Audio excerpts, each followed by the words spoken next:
You're listening to the sound of the 80s with the Old School Movements podcast.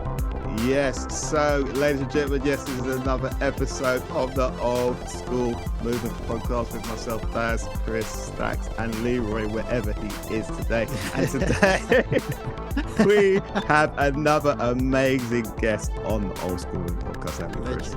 Yes, a legend. You may remember him as the vibrant zip mouth puppet from the legendary British children's TV show Rainbow. Up above the streets and houses, rainbows flying high. Ladies and gentlemen, we have Ronnie Le Drew. How are you? I am very well, and thank you for a fantastic introduction. That's very nice. Thank you. Hey, it's a pleasure. It's a pleasure to have you on the show. You are one of our childhood favourites. Like, Chris, I can't contain myself. We got Zippy on the show. I can't believe we got Zippy and Roddy on the show. One of the most iconic. Oh, hello, Zippy here.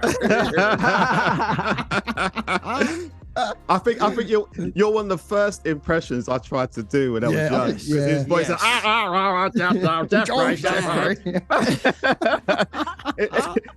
But the question is, what is Zippy? What is it? Well, it's a very interesting question. Yeah. What we did was we used to have loads of letters in it with that very question, you know, when it was all running. And Roy Skelton and I, who was the original voice of Zippy and George, he and I got together over lunch or something and said, what should we call him? You know, because he's not a frog. You know, people said, he's some sort of space creature or something.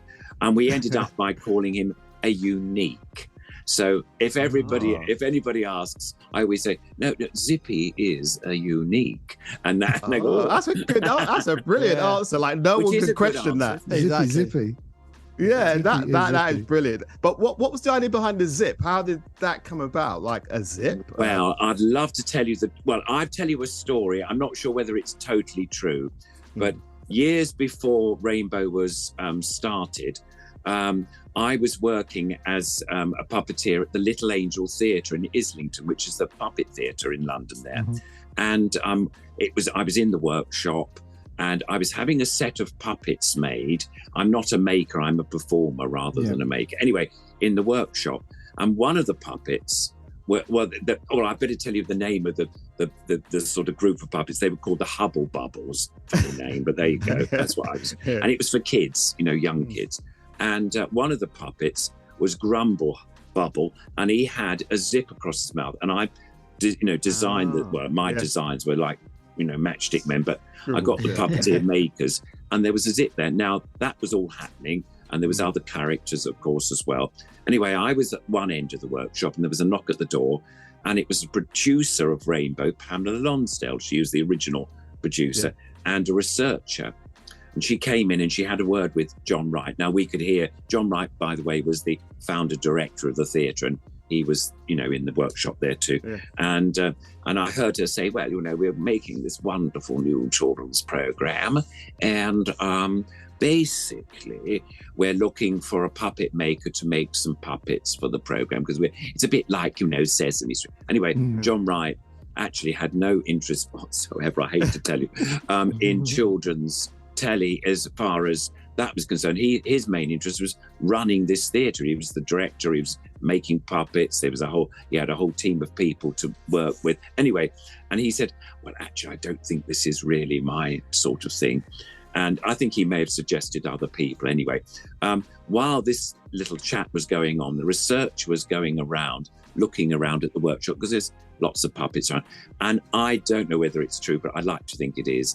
She suddenly saw this puppet lying on the ground, on the tabletop, with this zip across, and thought, that's quite a good idea. And she probably wrote it down in her notebook. But I had no idea. But then a year later, I think this was probably in 1970, the program started, and there it was. There was a puppet called Zippy with a zip across his mouth. And what was nice was that the puppeteer who originally did the puppet was a mentor of mine, Violet Philpott, and she made the original Zippy slightly different looking to the one that we know today. But that's the story. So that's the story of Zippy, really, of Zippy. how he was sort of devised, made, or whatever. So it's nothing to do with bondage or being a gimp. He's just Well, no. Now you say that. I thought it was in Pulp Fiction for a minute, but no. I will tell you a story. Yeah. Basically, what happened was literally about a month ago, I don't know, maybe 2 months ago, can't remember. I had a phone call from the producers of The Last Leg. Do you know the Channel 4 program? Yeah. Right. Yeah. And they had a guest on. He's the guy called, is it Rylan? And I've forgotten his surname. He does sort of breakfast. The guy on the Iran camp guy. Anyway, he was on, and and it's a live program, Last Leg. Anyway, somebody said, I think he said, I'd like to I'm going to get married, and I'll get married to a gimp. I mean, and anyway, this producer phoned me up and said, look, we know that Josh Whitcomb, who's one of the presenters, loves Zippy and sounds a bit like Zippy, and I've been on before, you see. Yeah. So he said, would you bring Zippy on, and you can be Ryland's best man, and we'll have this guy coming on with all in the leather and the zip. And it was hilarious. It was the last one of the last series. And so Zippy had rings in his mouth, and they took them out, and then he said, "Oh, lovely, go on, get married," or something like that. And that was so. There you are. You see, Zippy now appears on adult telly as well as yeah, exactly. Just running through childhood to adulthood, just Zippy. Absolutely. Now that he's retired from kids' TV, he has to do the role that when people retire from doing what they normally do, and they just show up, being I'm a celebrity, he'll be on soon, and little things like that. No, definitely. It's amazing. He hasn't really sort of left, really. Exactly. No, it's good. It's good that it hasn't left. So during the 70s and 80s, puppetry formed a huge part of television, movies, even our beach holidays, with Punch and Judy on the beach. There was puppets everywhere, from the Muppets, Sesame Street, Stingray and Thunderbirds, to some of the greats in the movies, Dark Crystal, Gremlins, and of course Star Wars. Star Wars has got some of the best puppetry that I know. I remember of first seeing. But we still see it today with the likes of the Happy Time Murders and Avenue Q at the theatre. There's some great puppetry still going on, and I love it. But Zippy has got to be one of the all-time greats from our generation. Everyone knows Zippy. Yeah, it's true, and it's very funny. When I was doing the programme, because I'm not a face, Jeffrey, everybody says, "Oh, there's Jeffrey," or something like that, or Jane, Rod and Freddie, or what, the musicians, they were known as personalities in themselves. But puppeteers, we hide behind our puppets. And so I could walk down the street and I could hear somebody say, "Oh, that Rainbow, I saw that program." And and nobody would know it was, I don't know that you're involved in it. Exactly. But how did you get the job of being, did you have to audition for it? No, I was terribly lucky. I had a friend, again, a lot of this stems from this puppet theatre that I worked in. I think lots of people would sort of gravitate to the theatre because it was a theatre for puppets, and they thought, well, there's bound to be somebody there that might, be able to help us with whatever they wanted, to go on, whether it was film, TV or theatre. Anyway, there was a guy there who was working at the theatre, and we became friends because we were all working together, and his name was John Thurtle, and he basically got the job.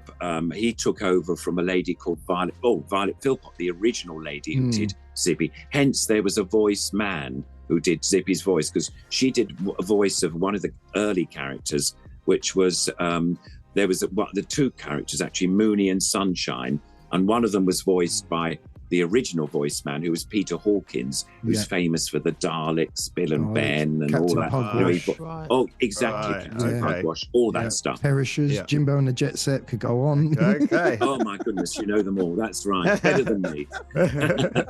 But he, so he was doing the voice for Violet. But Violet, sadly, when it's interesting as puppeteers. I before Rainbow came along, I'd done small amount of telly, but little inserts, never a full series or anything like that. And Violet was a bit the same. She'd done odd bits and pieces, but this time she suddenly got this series which seemed to be, as soon as it started, it seemed to be quite popular. Basically she did her back in one of a vertebrae or something. I can't remember exactly what happen. But anyway, she had to be lying flat on the floor, and there was no way she could work the puppet. Yeah. And she knew John very well, this puppeteer friend of mine. And so John stepped in and continued doing Rainbow. He started probably towards the end of 1972 and carried on. I mean, I've got a bit of paper with the date that I started, because I can never remember. And I actually started on series 3 on the 29th of October 1973. Wow. But John did it, for that time. But he and his partner were working on another children's series, another quite popular one, Button Moon. Do you remember Button Moon? Oh, man, we follow Mr. Spoon. There you go. Like, come on, man. Yeah, I love that. Exactly. Well, he was making all the puppets for that. His partner was writing all the scripts. So it was all sort of, all hands on the deck to get that show on. Amazing. And so he said, and he phoned me up and said, Ronnie, look, you'll be ideal to do this, Rainbow. You've seen it. You watch Violet. You watch me do it every now and again when you're home. And I said, yeah, I'd love to. So I said, what do I do? I said, just come up and meet Pamela Lonsdale, the producer. And it was quite funny because I thought, well, I know her, I've met her already. But I didn't really meet her. I mean, I'd seen her in the workshop. But anyway, so I went up there and I had an interview with her up in her office. And basically she said, so you know all about television puppetry. And I said, well, I've done a little bit. And I thought, and that, I don't think that impressed her terribly much. But sell it. Anyway, and I thought, I didn't sell myself, get on it. So then years before, I'd worked with a company called the Hogarth Puppets, and they were terribly famous for the very first puppet that became a sort of television icon, which was Muffin the Mule, which was a little bouncy marionette. I mean, none of you will remember it because it started in 1946. Black and white days, Yeah, absolutely. And went on till 1955 on just the BBC. There wasn't ITV, when it started. Yeah. Anyway, the lady that used to play a piano, and then the puppet, it was a marionette string puppet, was dancing on the piano top. Anyway, I mentioned all this to Pamela Lonsdale, and she went, oh, Muffin. And I thought, sparkle. I said, yes, I worked with her. And she said, well, that's very good then. So I said, yes, it was. Anyway, you got the job. So, I mean, basically, I don't think there was anybody else. I mean, I came quite highly recommended. John had obviously, sort of boost me up a bit. And anyway, she said, well, let's come down and meet the cast. So I went down into the studio, and this was a little tiny studio we did Rainbow in, Studio 3 in the old Teddington studios, sadly no longer there. All horrible luxury flats now. But anyway, that aside, I met them, and I knew one of the puppeteers, funny enough, who was working with John, who was doing George, the hippo. And that was a lovely girl called Valerie Heberden, who again had worked at the Little Angel Theatre. So we crossed. So it was, lovely. But so that's how I got it. And she said, right, well, go and have lunch with the cast. So I had lunch with everybody, met Jeffrey and Stanley, who was playing Bungle Bear, and Roy, who was doing the voices, both, Zippy and Angel. And we all went up to the canteen, had a chat. And, I'm a bit of a chatterbox. So we all got on quite easily then. And funny enough, I joined before the famous singers like Jane, Rod and Freddie. The singers on the programme, and I'm just looking their names up because isn't it dreadful? It's when you get to my young age, I forget who they are. Here we go. No, I haven't really. It was Charlie Dore, and it was Julian Littman and Carl Johnson, and they were more folksy singers to begin with, and then they left, and then Jane Tucker and Rod Burton came in. Who we remember. And, that's I know everybody remembers them, which is fair enough. They were there for the longest, really. So and I had a contract. I think it was something like 6 weeks. I think they had, and so I had that, and then I do the first.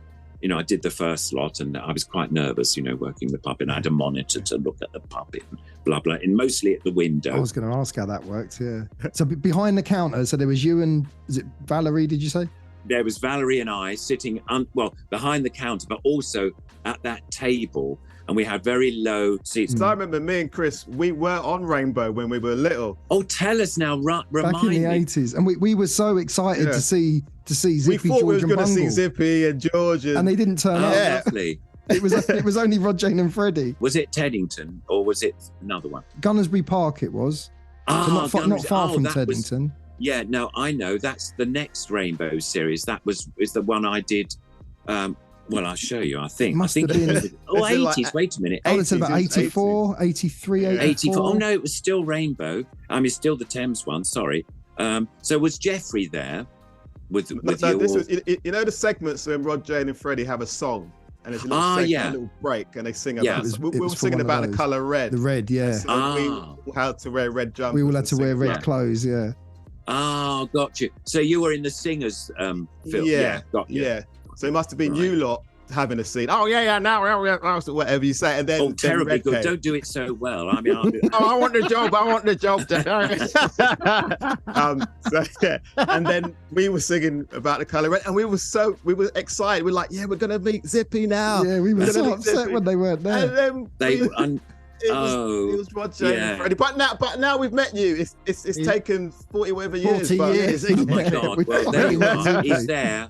He's there. Yeah, he's there now. So he remembers the programme very well. It's on YouTube. There's some clips of it somewhere. Yeah, somewhere. I bet there is probably. Yeah. There's a certain episode, isn't there, Chris, of Rainbow that we want to ask you about. How many skins did your banana have? Yeah, and Jeffrey telling everyone, well, you'll have to get your twangers out. Remember, you can bounce your balls at the same time. If you haven't got any, you can play with your friends. Exactly. That clip is hilarious. What was that all about? Well, I'll tell you. It was all, these programs now you've got, what are they called? The sort of... the stuff that all goes wrong. Oh, the outtakes, the outtakes program. Yeah. Well, this was all that particular segment of program was made in 1976. Can you believe? Long before those sort of programs. I think there was a program called Candid Camera, but that wasn't quite American. But this was anyway.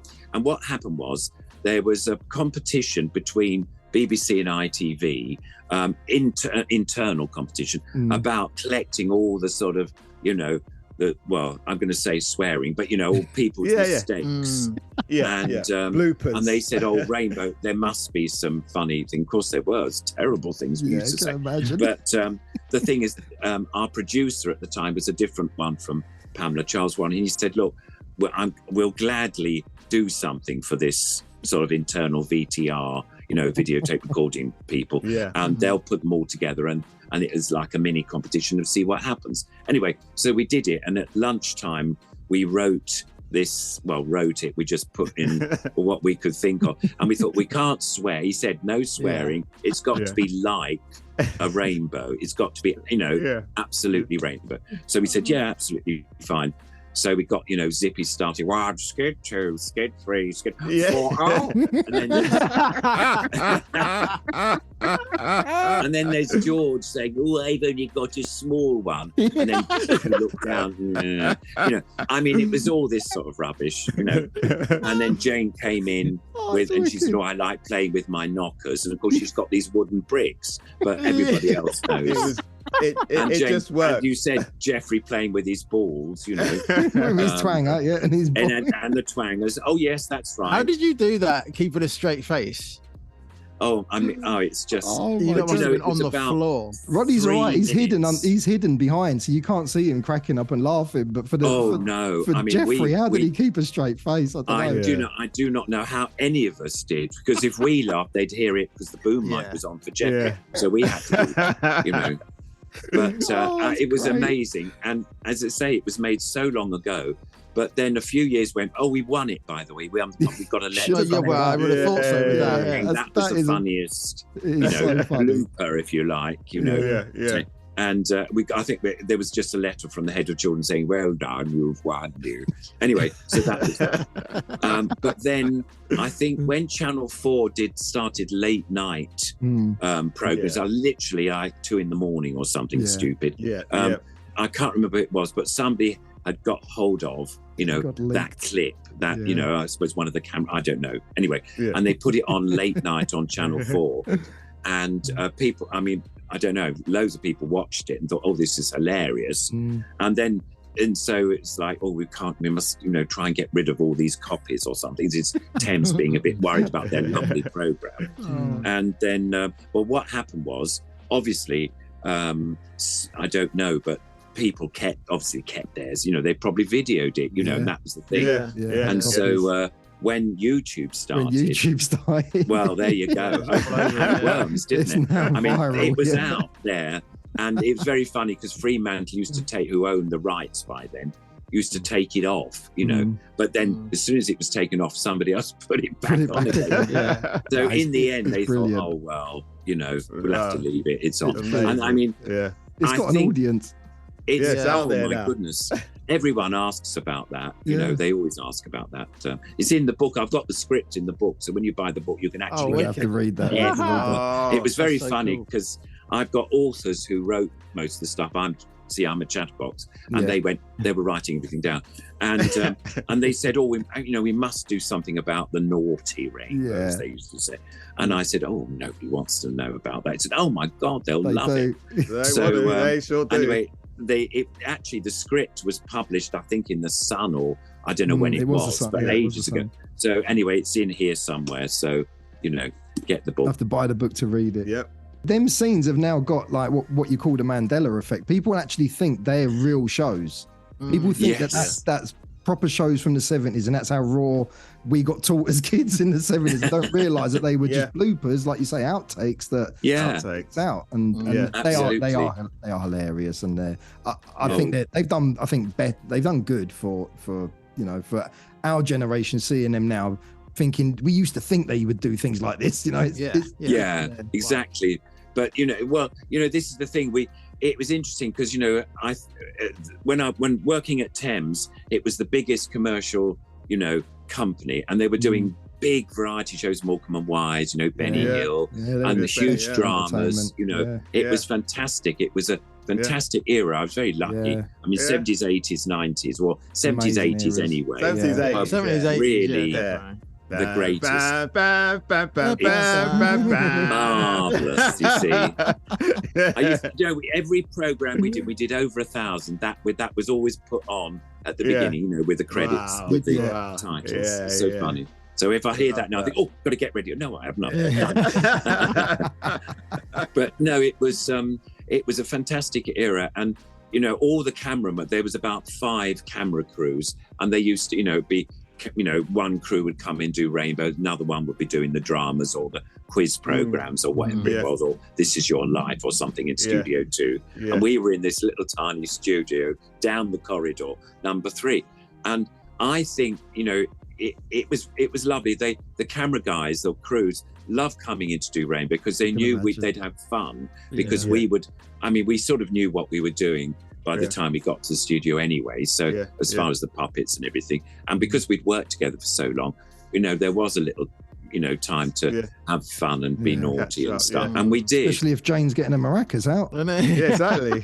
Well, exactly, we did. It was so fun. It was so fun. Anyway, but, no, it was always, and they loved doing the Rainbow, whereas normally if you're coming into Studio 3, it's some rather boring thing, and it's not like there's only room for 3 it's not like clever camera tricks where they can play and do wonderful things, although we actually did quite a lot of quite interesting things, mirror shots and things to get big pictures, and anyway, it was all good. But anyway, I'm wittering on. I do apologise. No, it's good. It's good. Oh, no, that's what you're here for. Even from the theme music, it was time to sit down and be glued. The theme tune, the drum patterns. People underestimate the drum patterns. That's a big tune for them days. Hey, when them drums come in, that was a lovely group called Telltale, the original, musicians, and they really. I think it's a brilliant theme, isn't it? I still listen to that theme. We all put our own words to it, but we still listen. Of course, you're allowed to do that. Bungles put his butt out the window and whatnot. Love it. No, it's fun. But before you were Zippy, you did a lot. You did, and amongst being, you did a lot of other work. Yes, I did. Well, basically, I did a lot at the Little Angel Theatre. I worked with the Hogarth puppets. I did loads of other stuff. But then, actually, once Zippy came on, the Muppet Jim Henson came over with the Muppets and started the Muppet Show. Amazing. And well, he started, I think, in in the early 70s, same sort of time. And they'd already made a film, The Dark Crystal, which of course people all know. And I was busy on Rainbow, so I wasn't able to do anything on that. I'd heard that it was all on, obviously, puppeteers. Jim Henson's coming. And they made, I think, one of the Muppet movies directly after the Dark Crystal one. But then Jim was this amazing guy that just wanted to get sort of lots of different things. And he was a very, he wasn't just content with just one thing. He wanted to get onto the next thing, the new thing. And that was Labyrinth. And I was very lucky to be involved in that, because we stopped Rainbow during the summer. And I'm hopeless at the year, but I went for an audition for Labyrinth. And I remember they said you've got like 3 minutes and you can do it. You have to do it in front of Jim Henson and Frank Oz and all these amazing people. Wow. And I mean, it was the most scary thing, because most of the jobs I had, and that does sound like bragging, but I just went on because I knew the people. They came to the theatre and said, would you be interested? So I didn't really have to do much auditioning. You had your foot in the door already. Well, that exactly. Did you get to do any scenes with Bowie at all? Did you meet David Bowie? Yes, we did. Well, David Bowie, it was, of course, how amazing to work with him. And the song that we did was, it's the Babe song where he's throwing up the, totally Froud up in the air and all that sort of. And then we were all the goblins behind. If you can remember, there was lots of goblins in front, and he was walking down this little path, and there was the throne and all that.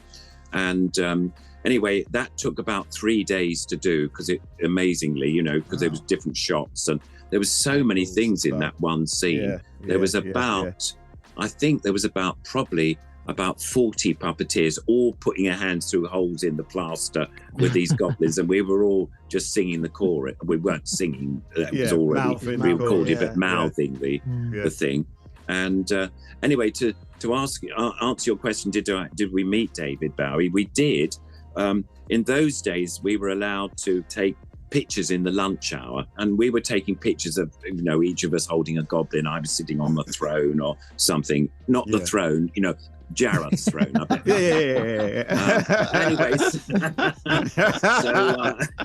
So anyway, and who should walk in just with a dressing gown on his own? Mr. Bowie came in walking past, and he went, came over to us and said, "Oh, hi lads, you all right, boys?" And I went. I couldn't speak, I thought, oh my God, he's talking to us. Anyway, and we all said, yeah, we're fine. He said, oh, it's great, you're doing a great job. And of course, we couldn't say you're doing a great job too. It all sounded a bit naff. But anyway, he was really lovely. And what's interesting? That was the only time that we actually chatted. It was like a hello and goodbye, really. But it was wonderful, and it was nice that he sort of acknowledged that even the additional puppeteers, that we were part all in this together. Exactly. That's the great thing about the 70s and 80s and 90s. Like, puppets were big in movies, like from horror to children's production to sci-fi. Puppets were the thing. Like all the people that were inside Jabba the Hutt, and I was fascinated by all of that. There's 4 people in there. And they were great. It looks friends. so much better than CGI. I love seeing a puppet. Oh, I'm so glad you say that, because it does. We say that, we say. CGI. We've thought. A few years ago that maybe puppeteers won't be needed on. I was going to say, did you guys feel threatened by technology? It's perfect, but there's no soul to it. Exactly, if you know what I mean. Exactly. And so with the puppeteer inside, you've got these little quirky movements. That's what makes it. Exactly. That's what makes anyway, it. The Jabba was lovely. That was Toby Philpott and Dave Barkley, and the 2 of them were inside. In fact, there was 3 of them in there doing this shoot, doing all that. Someone had to do the tail. And, exactly. There was one guy. In fact, I think was a 4th guy. He was doing the tail at the back. You're right. Got them in. That's. But it's great to see. I don't know if you're familiar with The Mandalorian, the new Star Wars series that comes out. I haven't seen the new ones. They still use puppets in some scenes. Great. It still has that 70s, 80s feel that brings, as you said, that brings it to life. So it's refreshing to this modern day. Puppetry is still there to a degree, But when you think when we were kids though, having a hand puppet or a marionette, it was a thing you got at Christmas, or everyone's had a puppet. Whereas nowadays that's dropping off, and it's them little things you do with the puppet, like just the breathing of it moving, or scratching its head, and it just brings it to life. And it's such an amazing, it's magic. It is so magical what you do. Well, it's lovely. I mean, for me, it's been my life. I've been so lucky, from the, we're talking about the Muppet stuff. I did quite a lot, but one of the films I really enjoyed doing was Little Shop of Horrors. Have you seen? It's got some amazing work. It's a musical. Fabulous. And I was some of the vines on the plant. It's a story about, and it was wonderful. I mean, that was made in Pinewood Studios, and the other one, Labyrinth, was made in Elstree. But I mean, that was a joy. I love that Could film. imagine. That was Frank Oz again. You just mentioned Frank. That was Frank Oz who done Little Shop of Horrors. You've worked with him on a good few movies now. You've done the Muppets, Christmas Carol, Treasure Island Muppets. Stuff. Yeah, he's done loads, and again, I was involved in all those. It was lovely. Muppet Christmas Carol with wonderful Michael Caine, who was hilarious and really lovely. You got to work with Michael. I take it you met Michael on. Oh, he was lovely. I mean, I was an additional puppeteer. I was never one of the big stars. Yeah. But what was lovely was there was all the scenes. It's based on Dickens' Christmas Carol, so he was Scrooge. And he'd be walking down the street and the snow was coming down. And all the houses, there would be puppets looking out, I remember. Little rats and stuff. There was a song. Yeah. Here comes Mr. Humbug. Exactly. Here comes Mr. Scrooge. Go on, Leroy. Oh, thank you. Leroy's in the house. You've operated some of the most iconic, like we said before, Bill and Ben, Brains from the Thunderbirds, I heard. Yes. Muffin the Mule, you mentioned. Yeah. Obviously Zippy, but there's one other one that we all know, we all loved, and that's from the Sooty and Sweep show. You done Sweep for a while. See, I was going to ask that as well. This is Sweep. You're meeting Sweep now. Oh, you lovely person. Well, Sweep is here to meet you. Where's Sweep? He's coming in. Oh my gosh. So there he is. Starstruck. Hello, Sweep. Yeah, he's there. Oh, Sweep. Yeah. Well, where's Sue? Where's Sue? Oh, I think Sue's what? In the bath? Oh, she's always in the bath. Yeah, I know. She's preening herself or something. I don't know. Sue. Anyway, Sooty's here as well. Now, these ones are the ones that were given to me by Harry Corb. Oh, there he is. Oh, there he is. Lovely. Hey. These are all very nice people. Yes, they are. Yes, they are. Hey. Don't be shy, Sweet. He's getting his magic. He's got his magic wand now. What was it? Izzy, Wizzy, let's get busy. Izzy, Wizzy, let's get busy. Izzy, Wizzy, let's get busy. Oh, Ronnie, that's amazing. Wow. Look at them. Two legends right there. Unbelievable, this is. I'm putting one down because I'm going to take the magic one. I always used to wonder as a puppeteer, can I tell them, Sooty? Yes, I can. Good. Basically, how they held the magic wand, because it's all round, and it's quite hard when you've got a little tiny horse like that to hold and do all these lovely, You've got a bit of Velcro. And that's what I was going to say. Yeah, when I got to the programme, Harry, bless him, Harry Corbett, said, no, I got hold of and it's actually beveled. It's slightly flat there, so you can hold it, and that stops him from dropping it. It's very clever, lovely stuff. But I really enjoyed working with Harry and Matt. I worked with Matthew Corbett. The reason how I got that job again was because it was made at Teddington Studios. And Matthew Matthew took over from Harry, who sadly had a heart attack at the Christmas before the summer. And I think they were a bit worried about the insurance, he might, if he's going to be ill again, because it was a very serious heart attack. But in fact, he was wonderful, and he ended up being down with me doing the puppets, whereas Matthew was presenting the show. But you see how he ran off there? I thought he actually ran off. He ran off. Well, hey, that was they've got legs, No, yeah, don't give away the illusion. I'll just keep it like this. That is absolutely classic. We did lots of lovely stuff with Sooty and Sweep because we did the filming, and that's what I really enjoyed was the location filming with Rainbow, as much as I loved it, and I did, it was all in the we studio. never really place, did much location work. stuff. So to go out, and you have to sort of really think on the top of it, because you think, now where can I hide so that the puppets get the best view and they don't see me and stuff like that. How did you avoid sort of getting pins and needles or stopping your arm going? Oh, terrible. You did. You just have to say, professionalism. Yeah, I'm dying. All right. Once, Dead arm. You say to sometimes to the director, look, Hurry up. I can only hold this, for a few seconds. Yeah. So you're going to have to, get it. But yes, I mean, sometimes it was like, sorry, the arm's they cut, and then you'd have to start again. Amazing. That must be amazing to be involved in both Rainbow and Sooty and Sweet. Yeah. Wow. It's like That is amazing. I've got a question. Very Now. lucky, really. I've got a question. As you can see, I've got a puppet, my own puppet. Oh, lovely. His name's Oscar. Old Oscar. But what I wanted to know is, did you have any involvement with You and Me? No, I didn't. Oh. Interestingly enough, with You and Me, I did audition for it. This is before Rainbow. I think it was before Rainbow. I can't remember.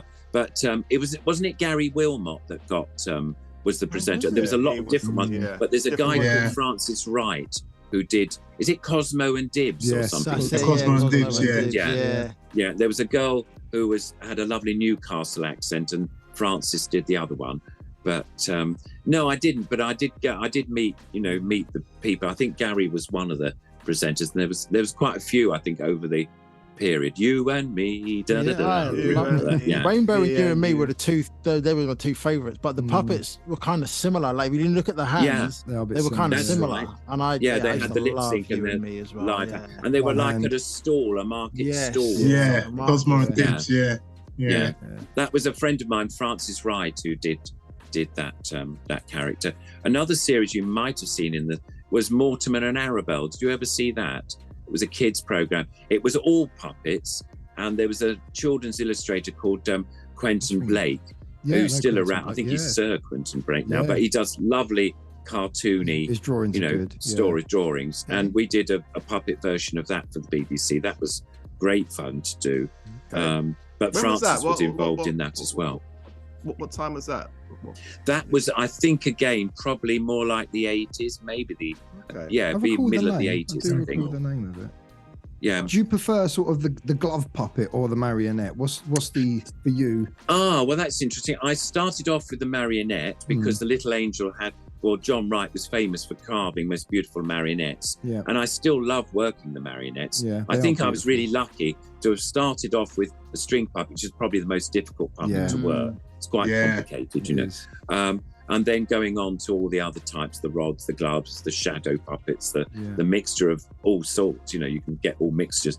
But I do, funny enough, when I'm doing my kids shows, when I do have time to do them, I always bring a marionette and show. I always like to think that the adults who are there think, oh, he's clever, he can work a string puppet. And because anybody can do a glove puppet. This guy's advanced. But bringing a glove puppet to life, not everyone can do. Anyone can put their hand inside a puppet, but to bring it to life, you've got to have a bit of that's nice of you. Different. Yeah. No, they're lovely. Yeah. So more recently, you've been doing some work with Disney, I believe. Yes. A few years ago, I did Beauty and the Beast, the live action version. Yep.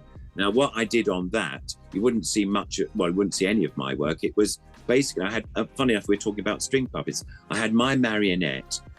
Sorry, I haven't got him in this room. Sorry about that.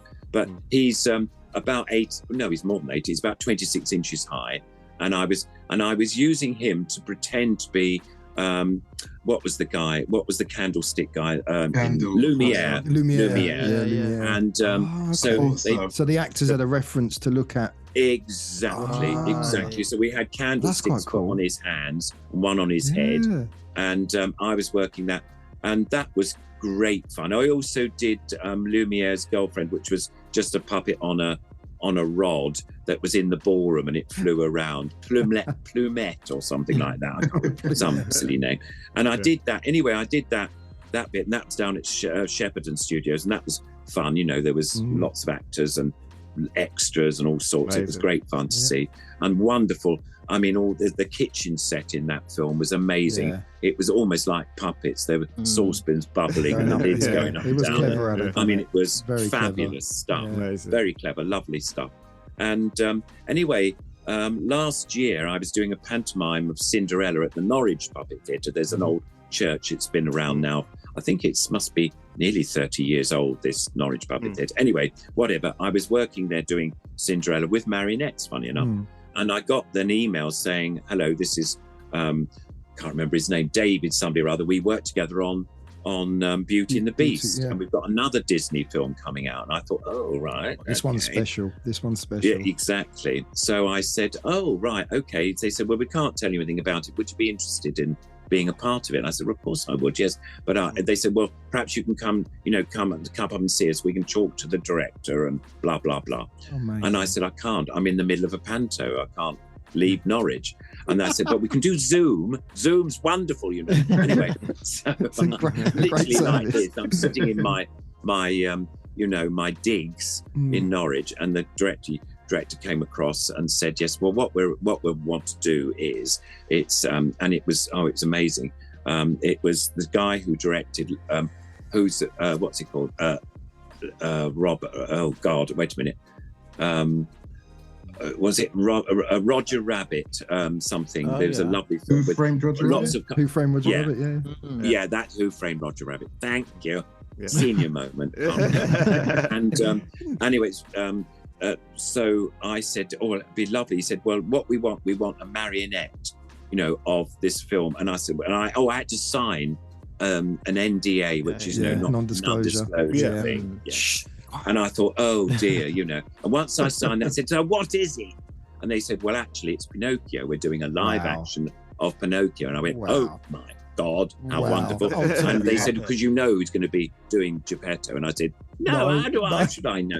Tom Hanks. I'd have fallen off the seat. Oh my God. So anyway, to make a long story short, eventually I finished the season. I went on, and I think actually it wasn't last year, it was the year before. I'm sorry, that doesn't matter about when it was.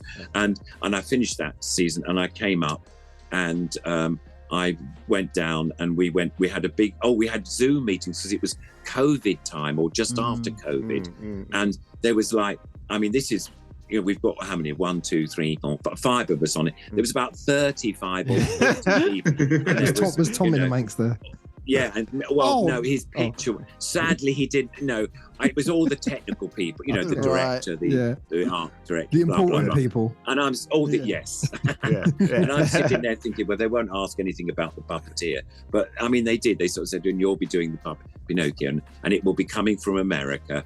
Disney people are making all this marionette. Anyway, I got the job, and it was a lovely job. I think I was on it for about 3 months, which was wonderful because I was stringing the puppet because there was only one real puppet in it, which was Pinocchio, and that was in the scene with Tom Hanks in the workshop when he's just finished making Pinocchio. He puts him on the bench and he thinks, I'll have a little work of him. And when he's working, I'm the one who does the I got into his Tom Hanks's costume, and you never saw my head, and I was doing the puppet, doing all that bit. So that was lovely, and he was lovely, Tom Hanks. I'll tell you a story. He arrived. He only had 9 days to get all his bits done because he was off to the next film. I mean, he's like a workaholic. Anyway, he is. I know it's extraordinary. And he came in, and he said, oh, where's Ronnie? We were in the props room, and again, we weren't allowed to have loads of people around because they were because he'd had COVID, I think, in Australia, him and his wife. And so they were very careful about, keeping distance and all that. People, Anyway, he came, he said, I'm here to see Ronnie Le Drew. And I said, yes, hello. It's me. And I had the puppet, and I said, here, do you want to have a go? Or, and he would, oh yeah. And he was hands-on with, some actors don't like props, but he didn't mind. He was having a good go. And then he said, and then he asked me the most dreadful question. He said, how did you start with puppets then? And I said, well, actually, it just so happens I've got my book here. Right. Perfect. It was so funny. And there's the guys in the props guy. I think I didn't see them. I just thinking, well, may as well if he wants. I said, you can buy it on Amazon or eBay, and it should be good. And he went, oh, great, oh, that's great, or something. And then anyway, he sort of left. I mean, and I couldn't give him the book because I'd sold one of the copies to one of the props guys, and it was his book that I had. Anyway, when he left the room, the other guy said, "My God, you just said you tried to sell your book to Tom Hanks." Hey, hustle's a hustle. Yeah, exactly. He was lovely. Exactly. He was a really nice guy. And like on the set, if he got the puppet in a tangle when he was talking to it, and he'd say, "Ronnie," so I come running up and say, "Yes, Tom, here you are. Yes, you just do that." I honestly talk about star billing. Telling him what to do. Amazing. Yeah, coming up to date, I've made another film which you might be interested in. I'm just going to look over here. Excuse me for a moment. I can't remember I can remember. I've written it down. Right in front of you. You see, I've done my homework. I think I have. Anyway, wait a minute. Yeah, you might have seen it. There's a trilogy. The first film was A Quiet Place. Have you heard of that film? It's a sort of psychological horror film. With those beats, you have to stay quiet. You have to stay silent. I like them. Yeah. They were good. We were talking about that. They were good, weren't we? Yeah. I hadn't seen them, to be honest, but as soon as I got involved in the film, I said, I better get the DVD. So I got the DVDs and I had a look at the two. Yeah. And I was doing, my film is called A Quiet Place Day One. It's the prequel to those. Yes, I heard that's coming. Yeah. That's right. Yeah. So, and they wanted, this is where I got mixed up. I was doing Cinderella last year. I got this email. No, I can't go to go to London. And we had the Zoom meeting, and it was the director of this film that we had to chat to. And he said, yes, you'd be great, but you've got to act in it as well. And I thought, oh really? I said, well, that'll be a huge fee then, won't it? No, I didn't say that. That's extra. So, there's not much lines in it, but you've got to stay quiet. So that's right. Anyway, so I got a friend to make this lovely boy marionette, and he was basically, it was filmed funny enough, in Clapham Junction in London. There's an old theatre which is actually used for a music venue called the Grand. It's literally across the way from Clapham Junction Station. Yeah. I've seen it for years, that building. They've done the building there. Yeah, it's great. Very lucky. And what am I doing now? I'm working at a puppet theatre barge in Little Venice, which is amazing little. It's a barge. They converted into a 55-seat puppet theatre, and I'm doing my glove puppet show that I did way back in, I don't know when. I think I started it in the early 60s when I had time and used to do children's parties and stuff. And then I'll go up to Norwich again because they invited me to do Jack and the Beanstalk this year for Christmas. So I'm spending Christmas up there. Yeah. Amazing. Do you take Zippy with you for Panto? Well, actually, it's funny. I didn't. This time it's glove puppets, and I don't know. They might well ask me to. I have done in the past. I've got a smaller one because he's quite big to fit in a suit. With the clothes. You've got to put him in the front seat of your car with you. Well, this is it. Put a seatbelt I travel on the train. I sit there with on the seat. Imagine that. You've got to buy 2 tickets. That's amazing. Amazing. Good publicity. Oh, I love that. Because I gave up toting my stage. It was quite a lot, even in the car, and then parking was awful. So I got what I call a bag full of puppets, which is in a great big laundry bag that I could take on the tube or a bus, and sit there, and they think, he's got a large bundle of laundry. No, they're puppets, darling. But I don't tell them. Their personalities. There's personalities in this bag. Yeah, exactly. And somebody says, why don't you have Zippy all over the bag or so? I said, no, I'll get it nicked. I'll get it nicked. Yeah, someone nick That's prized it's possession. A bit of an icon. Yeah, exactly. No, I just have a laundry bag. Nobody knows, or an IKEA bag. Nobody knows what's inside it. Puppets in disguise. Yeah, it is. At the Norwich Theatre is where we can catch It's a Norwich Puppet Theatre. There is a Norwich Theatre. They're doing their panto. Where I'm at the Puppet Theatre doing a puppet version. Puppet Theatre Norwich. Yeah. Catch Ronnie in Jack and the Beanstalk. It's Jack and the Beanstalk. Suitable from 3 to 103. That sort of age. Something for everyone. Behind you and all that. It'll be all that. Sure. I haven't seen anything much about it yet, but we'll do soon, I'm sure. So that's where you can check Ronnie out this around Christmas. Jack and the Beanstalk in Norwich. All That's it. information will be on your Instagram and so on, I believe. Yeah, You'll be indeed it will advertising be. there? Yeah, or I've got a Facebook account as well. I usually your put Facebook where I account. am or something on that. And your book is called. It's called Zippy. Where are we? Zippy and Me, and it's unfortunately it's now been remaindered this year. But there are copies still left on Amazon and eBay, and you may find it. They were in bookshops, but I don't know. Because they've stopped printing them, they're not reordering them, obviously. But there's still some left for the younger generation who like reading on tablets and pads. There's the Kindle edition. Kindle, there is you the can Kindle, and the Kindle Amazon. one will be on forever, I suppose, won't it? I don't that's know. there forever. Yeah, that's true. I don't know whether do you get photographs on the? I've not got the Kindle. Yeah, it's exactly like having the book. It's exactly like having brilliant. the book. So whatever you see in the book, from the back cover to the front cover, it's all there. So grab a Kindle edition. Brilliant. If it's sold out on Amazon, Waterstones was still had some stock last time I looked as well. So I will be picking a copy up myself. Definitely. Lovely. Oh, thank you. But that's Ronnie, good. before you go, we have a quick fire. We have some quick fire questions we ask. We ask all our guests these quick fire questions. We have a little quiz. Based on their environment. A quiz. Yeah. Just quick fire, top of your head, okay? Whatever we say, one's got to go. You got to keep one, and one's got to go. I see. Right. You ready? Yeah. Okay. So Kermit the Frog or Fuzzy Bear? Kermit the Frog. Yeah. Okay. Glove puppets or marionettes? Oh, can I say both? Because I love them both. I love them both too. No, one's got to go. No, all right. Marionettes. Marionettes were the first thing that I did. Yeah. Okay, so Thunderbirds or Stingray?